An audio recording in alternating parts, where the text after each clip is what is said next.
Alright, today we have Twisted Metal Black, otherwise known as Metal Black. I don't know why they called it that, it's weird. Some of you probably have never heard of this game, some of you probably have, and those that haven't, lucky you, because you're about to... mine's about to be fucking blown, I hope. And those that you have, and those of you that have, you know what it's about. Usually when someone asks me what makes a game great, I can usually say one or two things. Like Sokyo Grente, I would say it's the webbing lasing mechanic, webbing, aiming, lock-on, aiming mechanic thing. And if someone were to ask me what makes Metal Black so great, well, it does have its own little cool thing, like the beam duel. I would say it's more than that. I think this game is more of an experience than anything, and I know that sounds kind of stupid, saying that for a shmup, but it is. It is. I don't really know how to describe it because it is so different and so like unique in the way it presents itself and the atmosphere it creates and the way the enemies move or interact or look, and it's just I can't really put it into words, and it's disturbing and disgusting, but not like in a bad way where you like the game's like gross or like really makes you like not appreciate what it is. It's more like an artistic experience. There you go. I guess that's the way I'll put it. I'll put it, this game is an artistic experience instead of just being something special. The game has special, like the beam duels, which I'll explain in the video. But yeah, I'll put it like that. It's an artistic... What did I just say? Man, this is something else right here. I don't really know how else to say it or really to go about it, and I can't. You're probably thinking, well, hurry up and show the fucking game, and yeah, I'm going to right now. But just remember, just don't look on. It might look a little weird, like a little cheap, but it's such a different and unique game that everyone has to experience and play. Is it worth it? This game I've seen price range from 60 to 90 on bid. On buy it now, it's like 95. To me, really, to be honest, regardless, anywhere from 95 and down is worth it. This is a game I think everyone has to play at some point in their life. Not everyone, but you know, gamers for the most part. I mean, it's just such a different game, and especially for a shmup, you know, it just, I don't know, it's worth it, and this is worth $90, 95 and down. Pick it up, man. This is something that you have to play, that you have to experience. So without further ado, let's start the game.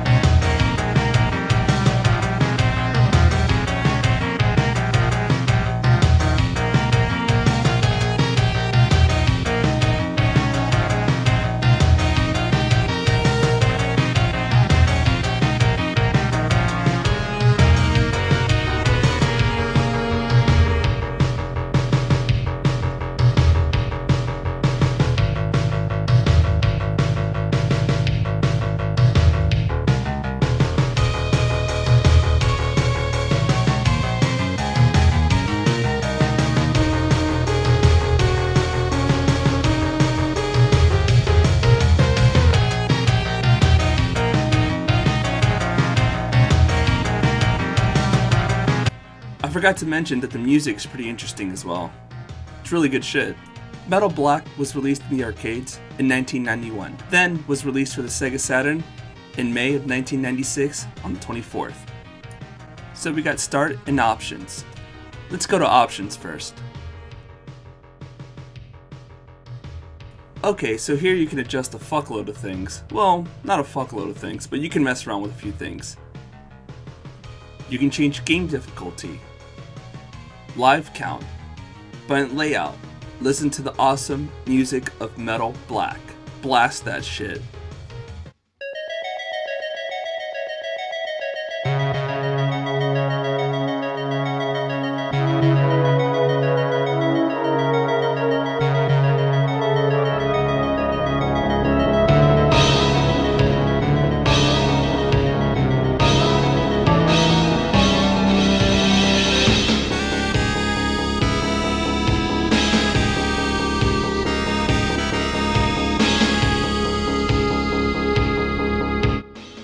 That's intense, isn't it? I know it is. That's the kind of atmosphere this game sets for you. And creepy, disturbing, off-world, just overwhelming. And I don't really know how to describe it again, but that song is pretty fucking intense. Alright, let's just start the fucking game. Once you push start, you get this really cool kind of like pilot intro screen. Man, I just love when games do little things like this. Just like the launch sequence in Sokyo Gurentai, this is kind of a similar thing. Well, not launching, but just a little cool thing of your pilot, and I don't know, I love when they do this kind of stuff.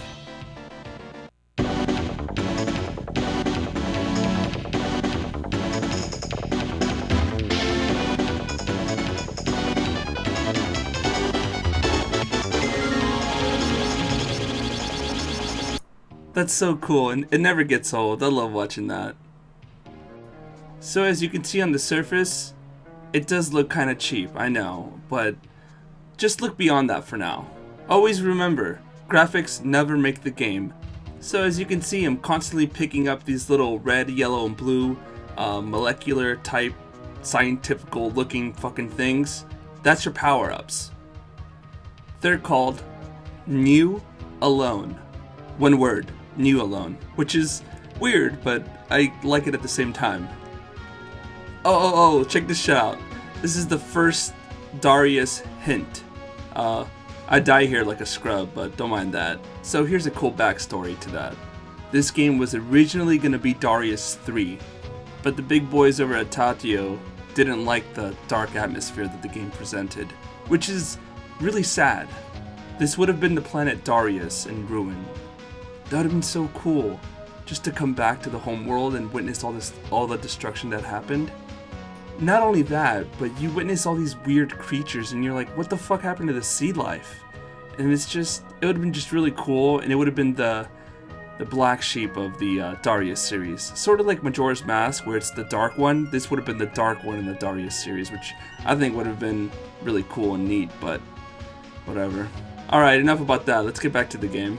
So the New Alones work in two ways. One, to power up your standard gun, as you can see, and two, your beam level, located here. They power up both at the same time, so that's really cool. Button layout is pretty simple. A button shoots, B button's bomb. So that's it. That's all you really need to know. That's it. Yeah, simple, right? I like it. Well, it's not really a bomb, it's your beam, but I'll explain that here in a second.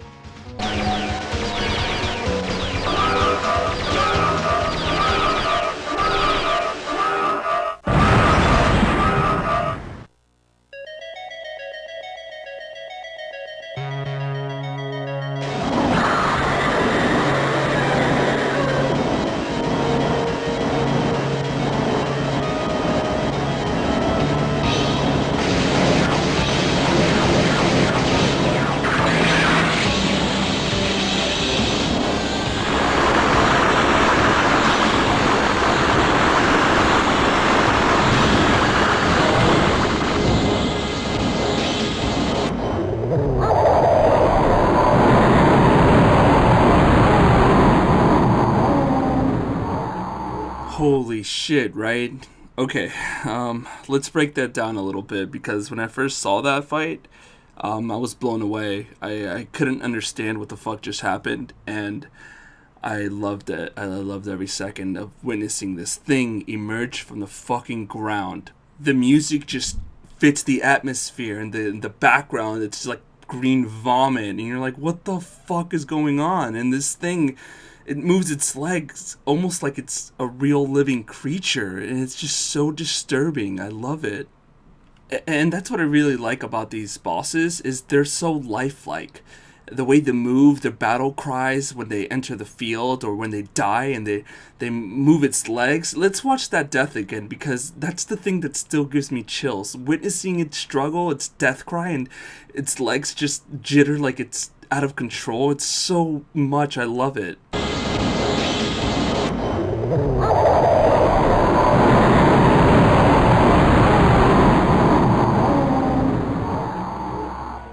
Okay, I don't really mean to show this fight over and over again. I just want to break it down a little bit more, and I don't really want to spoil too many other bosses.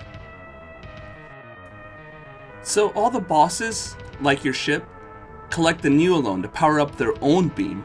Yeah, that's so cool, man. I can't... This is so amazing. I love it. See this little claw here? It's collecting the Neolone, and I'm trying to gather it before it gets to it. So it's really cool. So whoever has the strongest beam here wins the dual beam. So what you want to do is you want to constantly collect the Neolones, because it drains your beam here. So it's 4, it's going to go down to 3, my beam level.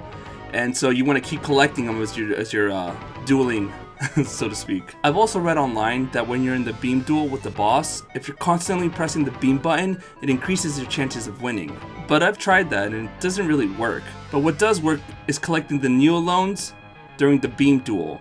That's what works. You can also use your beam outside the boss battles, of course.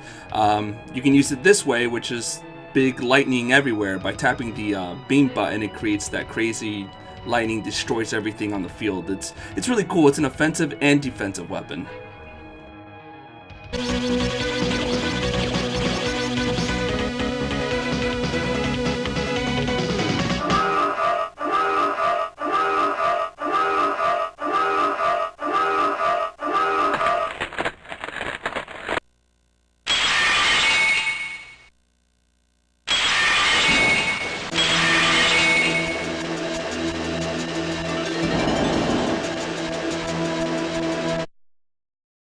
Okay, I promise that's the last boss I'll show. But tell me you weren't fucking blown away. Tell me your jaw didn't drop. Tell me, go ahead, put it in the comment section, because I call bullshit. Let's witness that shit again. Especially when you hear the warning signs, like you know shit's about to get real. It's so good, I love it. Alright, let's watch it one more time.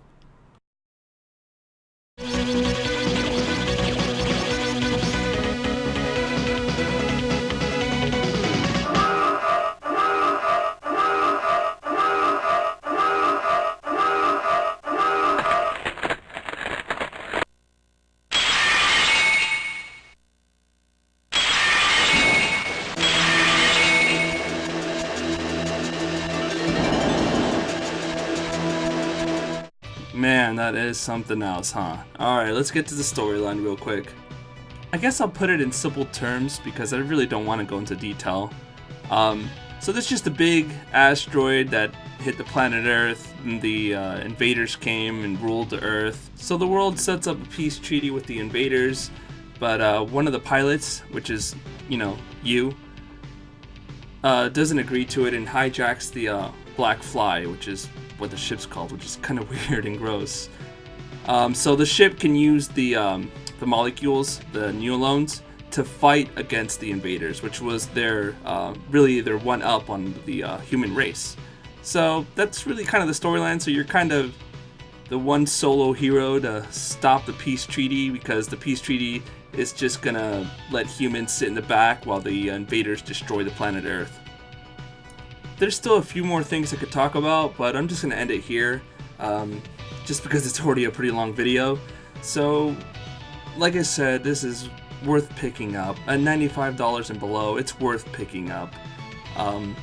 This is a good game. This is a fun game. You'll enjoy it and you'll love it and you'll cherish it, I promise you. So that's it. Just pick it up, look it up, and I hope I at least got you interested in this game, even if it's a little bit, because this game is very underappreciated and is never talked about or looked at. So you owe it to yourself and pick it up.